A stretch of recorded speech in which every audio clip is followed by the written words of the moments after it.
Hoje, como disse a irmã Vanessa, é o dia da Bíblia, e nós, como povo evangélico, não é? E nós batistas, especialmente nós, não é? Fomos conhecidos como povo do livro. Né? Nós não tínhamos vergonha de andar com a Bíblia quando éramos poucos evangélicos no Brasil. Nós, crianças, naquele tempo, íamos com a Bíblia para a igreja. Eu, quantas vezes fui zombado na rua por causa da palavra de Deus que ia levando. Naquele tempo, poucos tinham carro, né? A gente ia a pé para a igreja. Andava quadras e quadras, às vezes quilômetros para chegar na igreja, mas a gente ia com a Bíblia na mão. Lá no Rio de Janeiro, eram chamados Bíblia, né? O povo da Bíblia. Nós temos que resgatar isso, porque nisso está a salvação, não só minha, sua, a família, a igreja, o Brasil. Hoje de manhã eu fiz uma citação, quero repetir ela aqui, porque é muito importante. Num texto escrito sobre as portas do inferno não prevalecerão sobre a igreja, e o autor diz: toda instituição em que os homens não se achem incessantemente ocupados com a palavra de Deus tende a tornar-se corrupta. Isso acontece na família. O homem deixa de se ocupar incessantemente com a Bíblia e se torna corrupto. Isso acontece com a dona de casa, a mulher. Ela deixa de se ocupar com a Bíblia e se torna corrupta. O filho, a filha. Isso acontece na sociedade. Por isso eu fiz menção hoje de manhã, capítulo 17 de Deuteronômio. O rei Israel tinha que ter uma cópia da lei para ler todos os dias, para que o seu reinado fosse abençoado, fosse próspero, fosse feliz. E a sua família fosse feliz com a sua descendência no reinado. É a palavra de Deus que faz isso. A palavra de Deus é viva, eficaz, é o único livro poderoso para salvar, para purificar, para alegrar o coração do homem, para embelezar a vida de qualquer pessoa. E nosso querido Machado de Assis dizia: o livro dos livros por excelência. Esse é a Bíblia Sagrada. Todos os outros livros juntos não dão o que esse livro dá, só ele só. O poder que ele tem de salvar o pecador, de purificar a sua vida, de embelezar a sua vida, trazer as bênçãos de Deus para o seu coração. Por isso nós estamos Bíblia e nós estamos estudando sobre princípios batistas, sua relevância. Eu deveria estar pregando sobre Natal, né? Mas vamos ver se a gente termina esse ponto do Espírito Santo. Domingo vai ser o culto especial de Natal. Muito importante, estamos estudando princípios, autoridade. Agora estamos no terceiro princípio batista e todos os nossos princípios batistas são Bíblia. São retirados da Escritura Sagrada. E nós vimos sobre a autoridade do Senhor Jesus, a autoridade da Bíblia, agora a autoridade do Espírito Santo. E tivemos na última mensagem, dia 27 de novembro, que é só recapitular, que é um resumo de todas as outras anteriores, só para relembrar, fixar. Vamos ler juntos?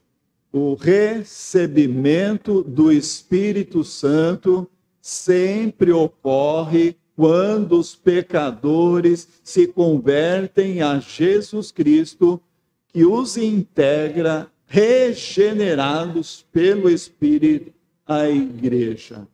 Pois todos nós, dados em um só Espírito, para ser um só corpo, quer judeus, quer gregos, quer escravos, quer livres, e a todos nós foi dado beber de um só Espírito. 1 Coríntios 12. Deu para ler? Olha, a operação de catarata funciona mesmo, hein? Ela não lia antes. Então, só para ver que os irmãos... Dá para ler lá no fundo também esse tamanho de letra? Muito bem, os irmãos estão com boa visão. Podem ler a Bíblia todo dia, importante. Guardar no coração, guardar a palavra de Deus no coração. Bem, então no dia 27 a gente viu sobre o que o Espírito Santo faz. Ele dá testemunho de Jesus Cristo e o glorifica. Convence o mundo do pecado, da justiça e do juízo. opera a regeneração do pecador e sela o crente com o Espírito Santo. Lembra? Sela o crente para o dia da redenção final. Hoje vamos ver o Espírito Santo habita no crente. Parece tão natural, tão evidente, tão consequente.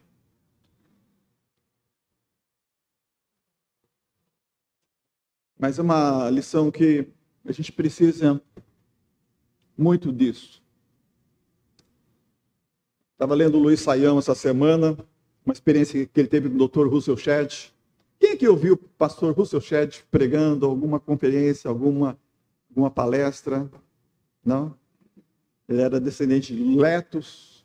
Eu não conheço ninguém no Brasil que tivesse aquela capacidade que ele tinha, aquela cultura, aquele conhecimento bíblico, aquela simplicidade de falar a palavra de Deus, de ensinar. Eu ficava horas e horas sem cansar ouvindo o pastor Shedd. E Luiz Saião, há 20 anos atrás, contando que ele teve um diálogo com o pastor Shedd, porque ele estava dizendo, vale a pena a gente continuar pregando, pastor. As pessoas ouvem a palavra não entra, elas não vivem. Falando de 20 anos atrás, essa coisa está pior hoje, nos nossos dias atuais, infelizmente. E o pastor Shedd falou assim, meu irmão, sempre foi difícil. Sempre foi difícil. A gente lê as cartas, as 7 cartas da igreja do Apocalipse, a gente lê a carta de Paulo aos Coríntios, sempre foi difícil. Sempre os crentes tinham problemas, sempre tinham dificuldades, tinham envolvimento com corrupção, com pecado, e viviam uma vida de desagrado a Deus. Nós precisamos entender que o Espírito Santo vem para habitar, não para fazer uma visita dominical. Ele vem para habitar a nossa vida. Se não for assim, nada vale a pena. Não adianta frequentar a igreja no domingo à noite e fazer o que quiser nas outras horas, mesmo no domingo ou da semana. Nós temos que entender que o Espírito Santo veio para habitar.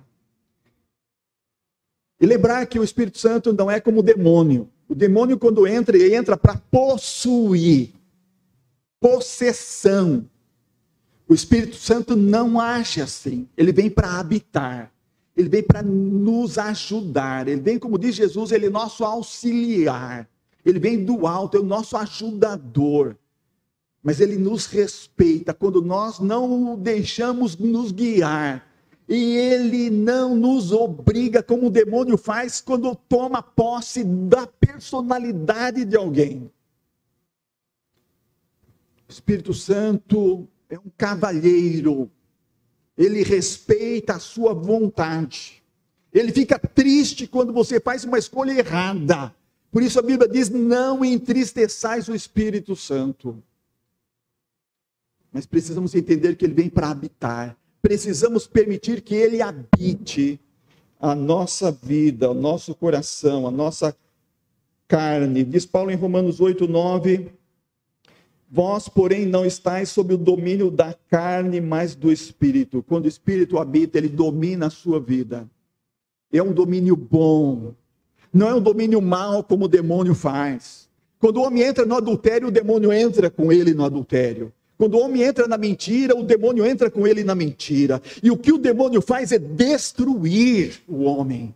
É destruir a mulher, é destruir o jovem. O demônio entra para destruir. O domínio do diabo é para destruir. Jesus disse que o diabo vem para matar, roubar e destruir. O domínio do Espírito Santo é bom. Ele é benigno. Ele é misericordioso. Ele vem para abençoar. Ele vem para restaurar. Ele vem para ajudar. E isso é a habitação do Espírito Santo, diz o apóstolo Paulo. O domínio do Espírito Santo, o Espírito de Deus que habita em vós. Se alguém não tem o Espírito de Cristo, não pertence a Cristo. Então, se o Espírito Santo não está habitando, aquela questão, eu realmente pertenço a Cristo? Realmente a minha vida é de Cristo? Se Cristo, diz no verso 10 o apóstolo Paulo, Romanos 8, Se Cristo está em vós, embora o vosso corpo seja mortal por causa do pecado, o Espírito é vida. Por causa da justiça. Então, quando o domínio do Espírito Santo ocorre em nossa vida, ele produz em nós vida. Essa vida é zoe. Essa vida de qualidade. Não é simplesmente biológica, comer, encher a barriga, encher a pança, como disse a Laurinha para mim outro dia.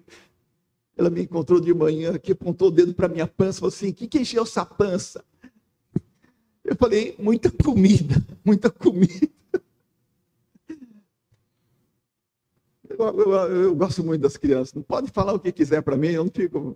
Eu amo, eu tenho contado o que a Laurinha fez comigo aquele dia para muita gente, só para a gente se divertir. Mas não estou falando dessa vida biós, que a gente gosta de sentar na mesa, comer uma coisa gostosa, uma novidade. A vida zoe, a vida com Deus, a vida espiritual, a vida de qualidade, a vida que não termina aqui com a morte, seja um martírio, seja a doença, seja um acidente. É a vida, como diz o meu querido amigo Dilmar, é o risco de vida eterna.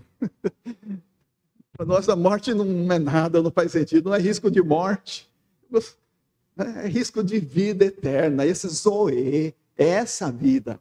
A vida diferente que o mundo não pode conhecer, porque não pertence a Cristo. Mas se você pertence a Cristo, o Espírito Santo habita você, e você tem o domínio do Espírito Santo, que é bom, e você sabe disso.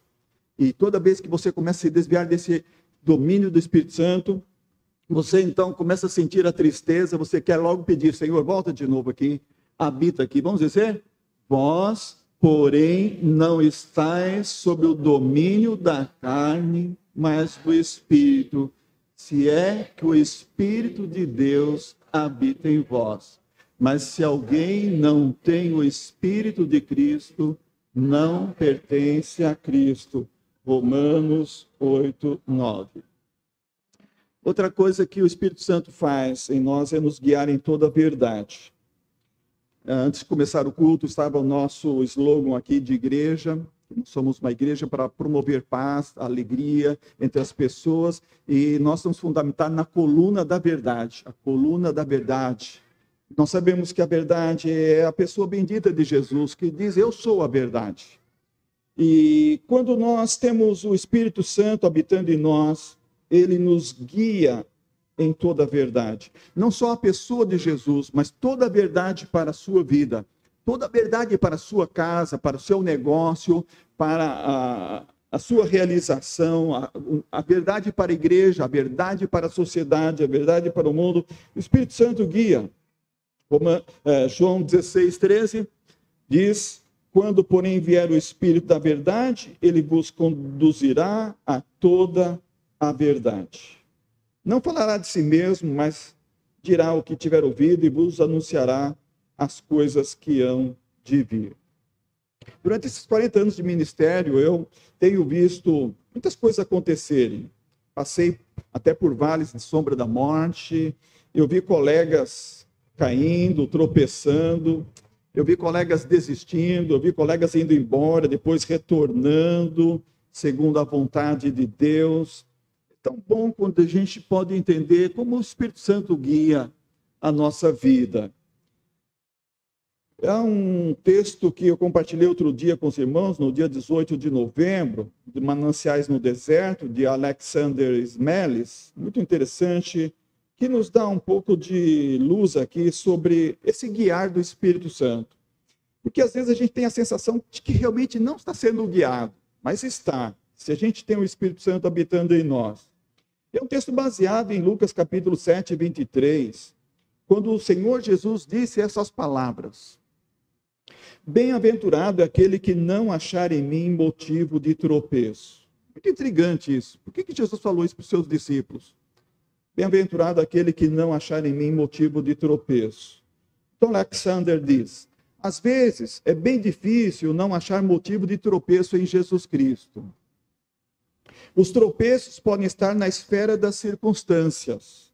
Suponhamos, eu esperava encontrar grandes oportunidades, no entanto, encontro-me numa prisão, seja uma esfera estreita de convívio ou de serviço, seja um quarto de enfermidade, seja uma posição mal vista. Sim, Ele sabe o que é melhor para mim. Meu ambiente é determinado por Ele. Ele tem em vista fortalecer a minha fé, atrair-me para maior comunhão com Ele, tornar maduro o meu poder, a minha alma prospera na prisão. O tropeço pode estar nos domínios da mente. Sou assaltado por perplexidades, indagações que não sei solucionar. Eu havia pensado que entregando-me a Ele, meu céu estaria sempre claro. Porém, muitas vezes está encoberto por névoas e nuvens. Contudo, deixe-me crer que se as dificuldades permanecem, é para que eu aprenda a confiar nele ainda com mais simplicidade, com mais singeleza, a confiar e não temer. Sim, e por meio dos meus conflitos mentais, sou treinado a ser instrutor para outros homens açoitados por semelhantes tempestades. O tropeço pode estar na ordem espiritual. Eu tinha imaginado que dentro do seu aprisco nunca sentiria os ventos cortantes da tentação. Mas é melhor como está, pois a sua graça é magnificada, o meu caráter é amadurecido, e o repouso com ele será mais doce no fim do dia. Dali olharei para as curvas e provas do caminho e cantarei os louvores do meu guia. Assim, venha o que vier, aceitarei sua vontade e recusarei deixar-me tropeçar no meu amoroso Senhor. Cantarei louvores do meu guia, diz uma das últimas frases. Esse é o nosso guia. O nosso Senhor Jesus enviou o seu Espírito, e se nós aprendemos a ser guiados por Ele mesmo, em situações que a gente não imaginaria antes, da enfermidade, no lugar obscuro. Eu, quando vim para Mato Grosso, cantou um hino na minha despedida, que eu nunca esqueci aquela frase: eu quero um obscuro lugar na seara do meu Salvador, 398, né? Eu nunca tive projeção em grandes igrejas, mas Deus me colocou em grandes lugares.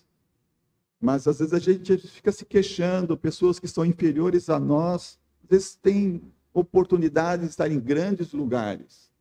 O mais importante não é isso, irmãos. O mais importante é ter a consciência de que nós estamos sendo guiados pelo Senhor, na sua vontade, na circunstância que Ele quer e permite para o nosso bom desenvolvimento. O importante é não tropeçar, não escandalizar em nada daquilo que o Senhor está nos guiando, porque Ele tem um propósito que a gente muitas vezes não compreende ainda. Outro ponto importante sobre o Espírito Santo é que ele capacita a obedecer à vontade de Deus. Acho que aqui uma coisa mais importante, necessária para compreender. Muitas pessoas se queixam que não têm condição de obedecer o Evangelho, não têm condição, acham que são incapazes de obedecer o ensino da palavra de Deus. Mas o Espírito Santo vem para nos capacitar, ele vem para nos ajudar. Então, eu realmente não tenho capacidade em mim mesmo de obedecer o Evangelho de Jesus. Se eu leio aquele sermão do monte, que é o resumo da ética de Jesus Cristo, eu tenho realmente muitas dificuldades, eu não consigo observar aquilo. Mas se o Espírito Santo está habitando em minha vida, ele consegue me capacitar a obedecer à vontade de Deus. Paulo, escrevendo em Efésios, capítulo 5, versículo 14, ele diz: desperta, tu que dormes, levanta-te dentre os mortos e Cristo te iluminará. Ele capacita iluminando a nossa mente. A primeira maneira que o Espírito Santo usa é nos dar uma iluminação para a gente compreender as verdades eternas. No versículo 17, ele fala: entender qual é a vontade do Senhor. Ele nos dá entendimento para compreender. E no versículo 18, ele nos diz: não vos embriagueis com vinho, mas que leva à devassidão, mas enchei-vos do Espírito. É assim que ele nos capacita, nos enchendo do seu Espírito. Uma vida vazia do Espírito Santo, vamos ver, meio cheio ou meio vazio, né? Aqui pode ser meio cheio ou meio vazio. É bom que não esteja nem meio vazio, esteja cheio. O enchei-vos do Espírito no grego está como se fosse o gerúndio para nós no português, uma ação contínua que não pode cessar, nenhum momento, nenhum dia. É uma ação que deve estar acontecendo. Alguém de vocês tem filtro em casa que precisa encher daquele filtro de barro que nós temos em casa? Filtro de barro, como é que funciona? Você tem que pegar na torneira e encher em cima, senão vai faltar embaixo. Não é? Lembra? Na casa da vovó, aquele filtro de barro, você tem que estar sempre enchendo para que esteja cheio. Se você esquecer de encher, vai esvaziar. Nossa vida espiritual é assim, se você parar de encher, vai esvaziar.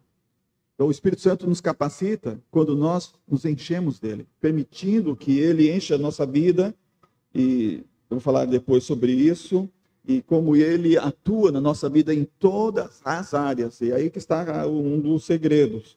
Permitir que o Espírito Santo encha a nossa vida e atue em todas as áreas do nosso ser, da nossa vida. O Espírito Santo também nos dá uma coisa muito importante, que são os dons. Nós já estudamos sobre isso, sobre a edificação do corpo de Cristo, e é para o ministério da igreja. E lá em 1 Coríntios 12, então, nós temos na palavra de Deus, versículo 4, dizendo que há diversidade de dons, mas o Espírito é o mesmo. E no verso 7, a manifestação do Espírito Santo é dada a cada um para o benefício comum. Isso é o Espírito Santo que faz, nós não escolhemos o dom. Eu tenho estudado com os irmãos várias vezes sobre isso. Os irmãos conhecem bem esse ponto de doutrina. Outra coisa importante que o Espírito Santo faz é a plenitude. É o fruto, nós chamamos de fruto do Espírito Santo. A vida do crente é constituída por condições. E essas condições estão dependendo do Espírito Santo, da atuação do Espírito Santo na nossa vida, da plenitude da nossa vida. Os pentecostais chamam isso de batismo no Espírito Santo. Em dado momento, o crente na vida tem um batismo, uma unção especial. Daquele momento em diante, ele passa a ser pleno e cheio. Isso é uma distorção do Novo Testamento. 1 Coríntios 12, 13, que estão estudando com os irmãos nessas mensagens, nós já vimos isso. Todos nós fomos batizados. Não tem isso que alguns na igreja foram e outros não foram. Em um dado momento especial da vida, isso vai acontecer e vão ter a plenitude. A plenitude somente depende de cada crente. Cada crente já foi batizado no Espírito Santo. E ele deve permitir que o Espírito Santo esteja realizando a plenitude na sua vida. Isso é o fruto do Espírito Santo. É o que Paulo escreveu em Gálatas 5, 22 e 23. Vamos falar juntos? Mas o fruto do Espírito é amor, alegria, paz, paciência, benignidade, bondade, fidelidade, amabilidade, domínio próprio. Contra essas coisas não existe lei. Gálatas 5, 22 e 23. Isso é encher-se do Espírito. Quando você permite que o amor do Espírito enche o seu coração, a alegria, a paz, a paciência, a benignidade, a bondade, a fidelidade, a amabilidade, domínio próprio, isso é plenitude. Quando está faltando alguma fatia desse fruto, lembra que é o fruto. Não são 8 frutos aqui, é o fruto do Espírito Santo. Olha lá, mas o fruto, singular, é o fruto, não são os frutos. Tem gente que pensa, mas eu tenho paciência. Quem tem paciência? Quem aqui tem paciência? Todo dia, paciência. Parabéns para você. Tá, parabéns para ela. Mas a gente não pode ter paciência e não ter amor, alegria, paz. Quem tem bondade aqui? A gente pode ter bondade, mas não ter benignidade ou fidelidade. Quem aqui tem domínio próprio, consegue se controlar em tudo. Não importa o que acontece, está tudo sob controle. Acho que a parte mais difícil do fruto é essa aí. Tem alguém aí? Quer fazer um estudo aí, uma pesquisa bem séria aí, né? Como funciona isso? Olha, é o fruto. Isso é plenitude, irmãos. Isso é plenitude. No dia a dia, viver o fruto do Espírito Santo. Contra essas coisas não há lei. E é isso que Jesus está falando em Atos capítulo 1, versículo 8, sobre receber o Espírito Santo. Ao descer sobre vós, sereis minhas testemunhas. Quando nós somos testemunhas? Quando nós vivemos o amor, vivemos a alegria, a paz, a paciência, a benignidade, a bondade, a fidelidade, a amabilidade, o domínio próprio. Semana passada, estava ouvindo o pastor Hernando de Lopes, estava preparando a mensagem para pregar em Alto Araguaia. Um dia desse eu vou repetir essa mensagem, já preguei alguns anos aqui atrás sobre as 7 igrejas do Apocalipse. Deus me confirmou que era aquela palavra mesmo para pregar em Alto Araguaia. Até mandaram um link do culto, de um dos cultos aqui, não sei se os irmãos viram também, essa do domingo que eu preguei sobre as 7 igrejas na Ásia. Ele falava assim que, infelizmente, a igreja evangélica no Brasil é mais conhecida pelos escândalos, do que pelo testemunho. Nós precisamos disso. O Espírito Santo nos fará ser testemunhas de Jesus. Viver o fruto do Espírito é ser testemunha de Jesus. Não adianta ser um bom evangelista, estar lá na igreja pentecostal, na igreja tradicional, na igreja protestante, mas em casa bate na mulher. Como disse o irmão que me contou esses dias, o pastor Deus Lírio estava pregando uma vez, contando sobre uma família, sobre um crente, e ele contando a bênção que ele tinha conseguido comprar a casa própria. E aí ele escreveu no muro, presente de Deus. Já viram essa história? Aí o vizinho foi lá e escreveu embaixo, mas está alugada para o diabo. O vizinho conhecia ele. Ele escreveu presente de Deus, mas o vizinho foi lá e escreveu embaixo, mas está alugada para o diabo. Aqui é o diabo que está morando. Não adianta nada. Ser um líder, ser uma pessoa poderosa no evangelho, no púlpito, na congregação, mas ser conhecido pelo vizinho como, isso aqui é do diabo.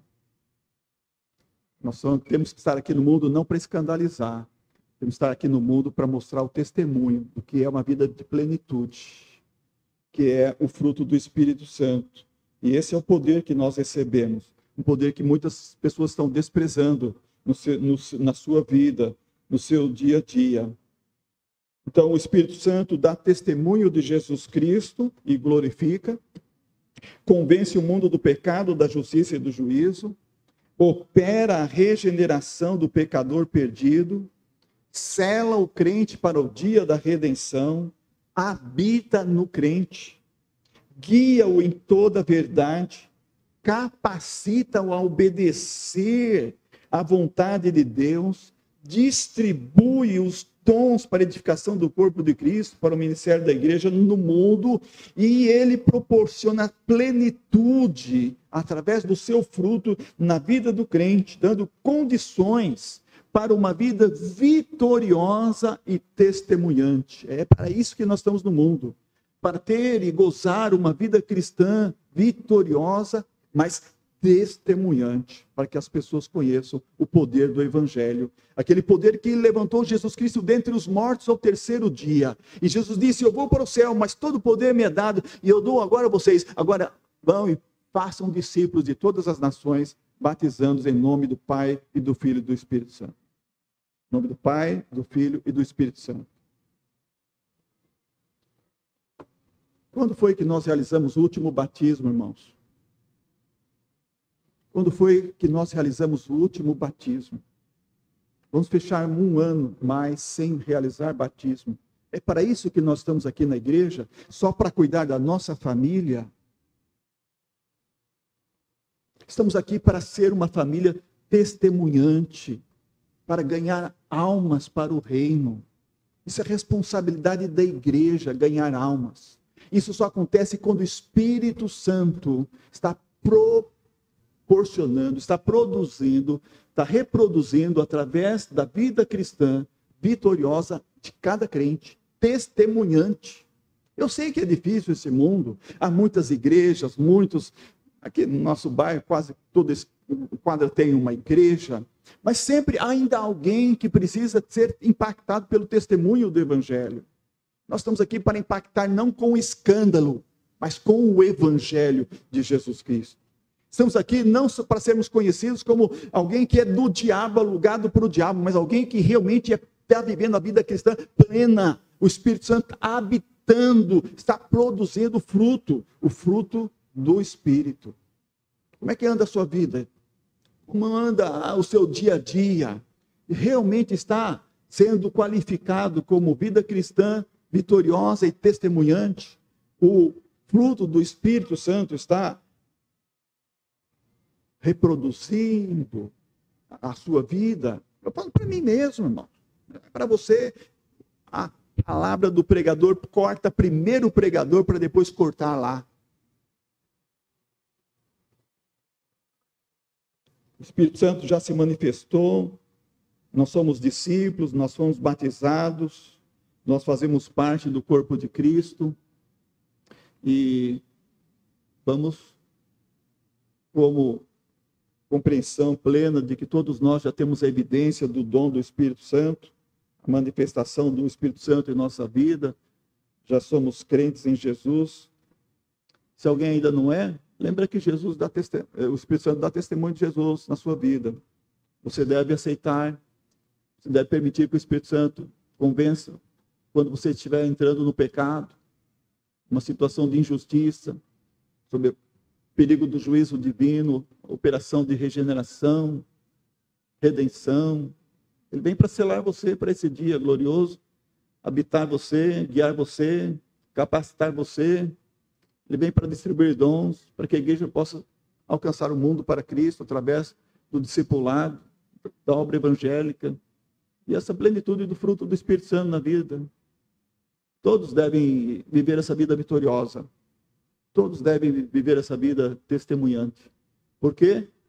Vou dizer mais uma vez e pela última vez, 1 Coríntios 12, 13, pois todos fomos batizados por um só Espírito, para ser um só corpo, quer judeus, quer gregos, quer escravos, quer livres, e a todos nós foi dado beber de um só Espírito. Coríntios 12, 13. Amém? Decoraram já? Aquele domingo eu falei 12, 12, vocês já corrigiram isso, né? 1 Coríntios 12, 13. Amém.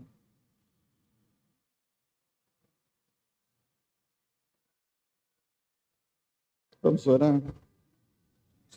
Se Deus alguma coisa falou ao seu coração, se o Espírito Santo convenceu você em alguma coisa na sua área pessoal, familiar, área social, emprego, empresa. A gente sabe quando Deus fala, né? Eu lembro quando eu era adolescente, eu sabia quando Deus falava comigo. Às vezes eu resisti, algumas vezes eu só fiquei com dano por causa disso, né? Você sabe quando o Espírito fala, quando Deus fala. Nessa hora, só tem que fazer uma coisa: Senhor, tem misericórdia de mim, pecador, como aquele que fez aquela oração. Sempre Jesus falou, esse voltou arrependido, esse voltou justificado para casa. A oração dele foi, Senhor, tem misericórdia de mim. Deus falou com você, fala com Deus também agora. Seja a oração simples dessa do pecador arrependido, Senhor, tem misericórdia de mim. Fala com Deus, permita que Ele habite, permita que Ele dirija a sua vida e você realmente possa viver a vida plena que Ele preparou para cada um de nós.